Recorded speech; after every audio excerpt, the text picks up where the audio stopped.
father of a boy who was beaten to death in Norfolk has been arraigned on a new charge of homicide in this case.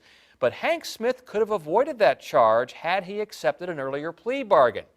His son, 4-year-old Larkin Carr, had as many as 90 bruises when he died. Investigative reporter Chris Horne was in court this morning and has more on how this case is unfolding tonight. Chris. Yeah, earlier when Hank Smith was charged only with child abuse and reckless endangerment, they were offering a little more than 2 years. Now, with the felony homicide charge added on, he could face as much as 10 times that. Wow. The case involving the death of Larkin originally had his girlfriend and her teenage son charged with killing the little boy. Back then, Larkin's father, Hank Smith, was charged only with child abuse and neglect and reckless endangerment. Smith turned down a plea deal because he says he's not responsible. They offered me a deal. It went like this: plead guilty to 1 count of child abuse and neglect and 2 counts of reckless endangerment in the beating death of Larkin Carr. I had to admit to something I didn't have nothing to do with. In addition, Smith would have to testify against his girlfriend, Catherine Seals, and her son, Robert Hartshorne.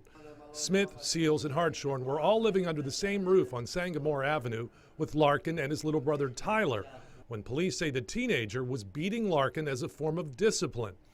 Under the deal, Smith would face no more than 27 months. He turned it down, thinking it would jeopardize his parenting rights. Prosecutors added a felony homicide charge and caught up with Smith last month in Harrisonburg. When we pulled up in the driveway, there was about 15, 20 U.S. Marshals sitting at the bottom of the driveway. So it wasn't a routine traffic stop like they said it was. Smith denies knowing that his girlfriend's son was doing what police claim, punching Larkin repeatedly and even slamming a chair into his chest. He died at CHKD with as many as 90 bruises.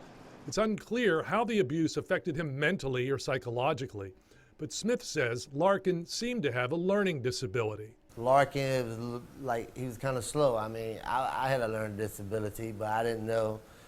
I mean, I took him to the school board to see about, getting stuff at school and Head Start, but they said he didn't need it.